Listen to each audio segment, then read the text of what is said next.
Welcome back to Industrial PLC Applications. This is another in our first look videos. This one is on the instruction menu bar. On top of the Ladder Logic workspace, otherwise known as the viewer and editor pane, is the instruction selection bar. All the instructions the Micro 850 can execute is available through the menu. The first default selection is the favorites. This is a depository for instructions you will use the most, and you add any instruction you want to it. Let's take a look at some of the more common menus that you'll be using simply because of the frequency. There are quite a few esoteric ones like trigonometry functions and conversion functions, but the day-to-day ones, we'll take a look at a couple of those. So the first one we want to look at is the bit menu. You will be using this menu probably the most. The bit menu is where normally open, which are called direct contact, and normally closed, reverse contacts are found. There's also a number of single scan contacts. The remaining contact instructions are active for only a single scan. I'm going to cover those in detail in another video.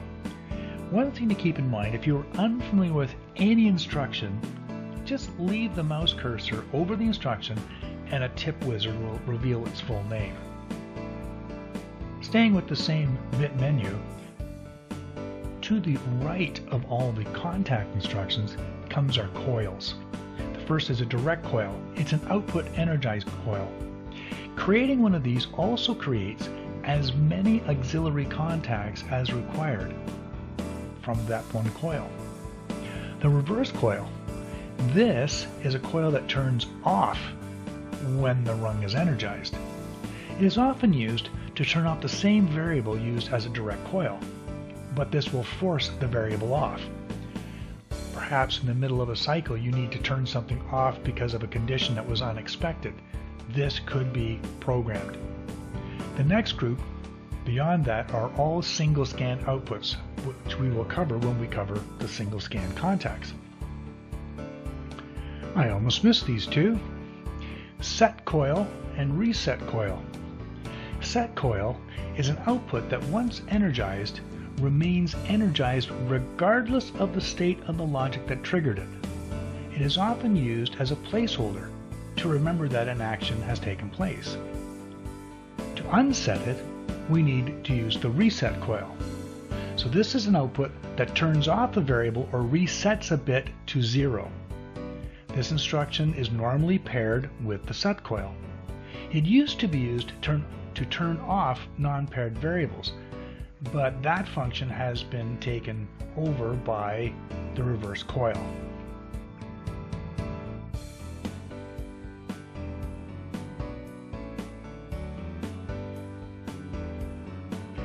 There are two important facets about the instructions found in this menu. One, the menu contains both non-destructive read instructions, like the direct contacts, which are acted on but not changed, and destructive write instructions, which alters the variable values when executed. The second thing is, all the instructions contained under this menu only work on a single bit of memory. The next menu to the right of the bit menu is the timer counter. The timer counter menu gives you access to all the counters and timers you can use.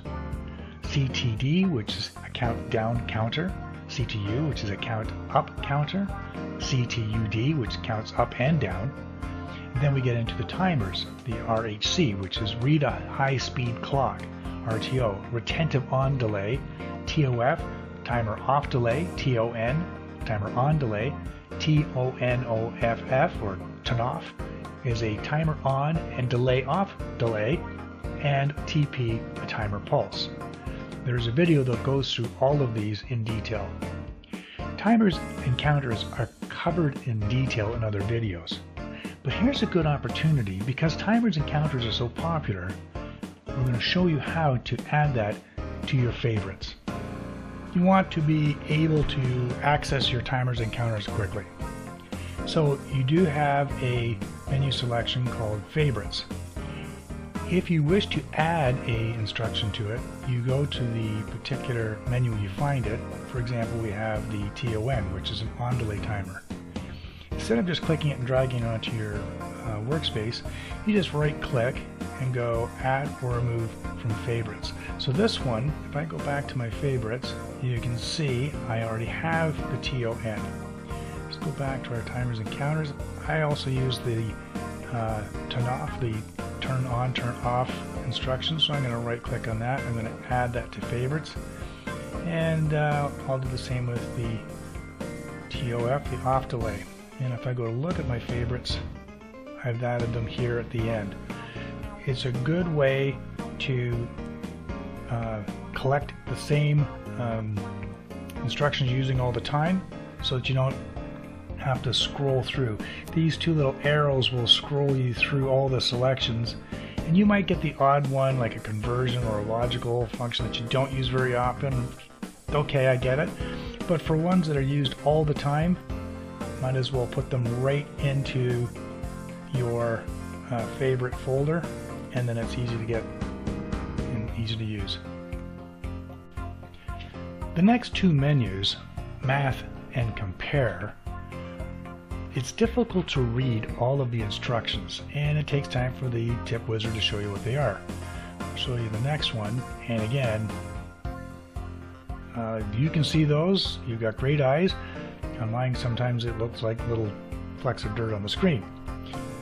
To fix that, you can kind of jump into the world of ControlLogix. Above that on our menu bar, you'll see something called a theme, and that changes the overall look of the program. Now when I do this, this is going to disappear, and it's going to revert to the ControlLogix style. This style that we're currently using is closer to the original RSLogix PLC5 family of programming software. So I'm going to click on that, and I'm going to highlight Logix, and the screen's going to go funny and it's going to disappear. Not to worry. I will bring that over, and then I'm going to go to a program. You can see it in the background. And we're still in the math instruction menu selection, but now you can see it says sub, multiply, divide, add, absolute real value, modulo, negate, and truncate. These are the basic math instructions. There is also other ones, logarithmic, etc., and trigonomic functions, but these are the basic use all the time math instructions. I'm going to swing over to the compare instructions, and before we saw the equal and the greater to sign, etc. When I click on the compare, now it actually gives you short, easy to remember 3-letter instructions. LES for less than equal to, not equal to, greater than or equal to. We also have high-low limit for real value.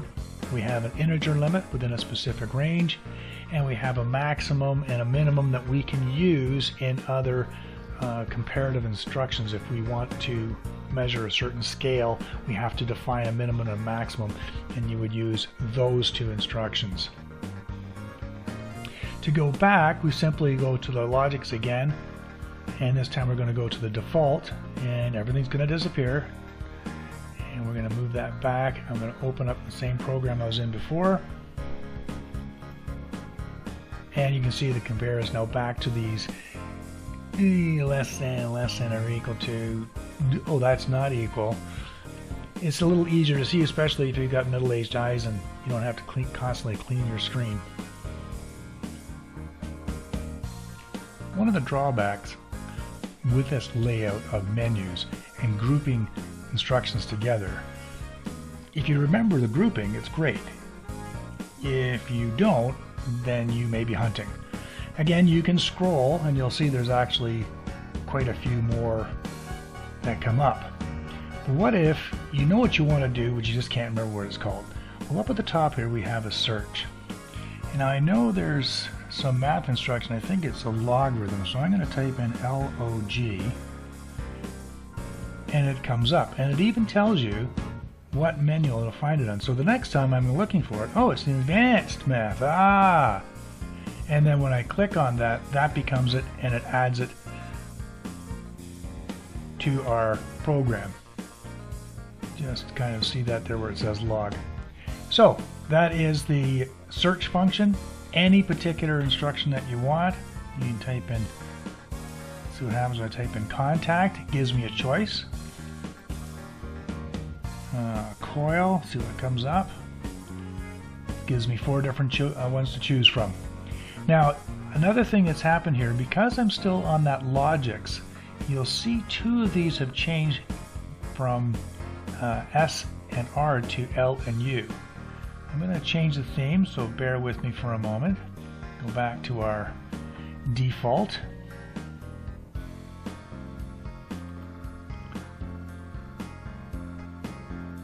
Shrink the screen so you can see it, and you can see it now as an S and an R. So in Logix they call that latch and unlatch, and in Connected Components Workbench, more of the European style, that's set and reset. But the takeaway here is that any instruction you can't recall the name, you can just start to type in a word, and any instruction that uses that word will be populated on the menu below the search bar.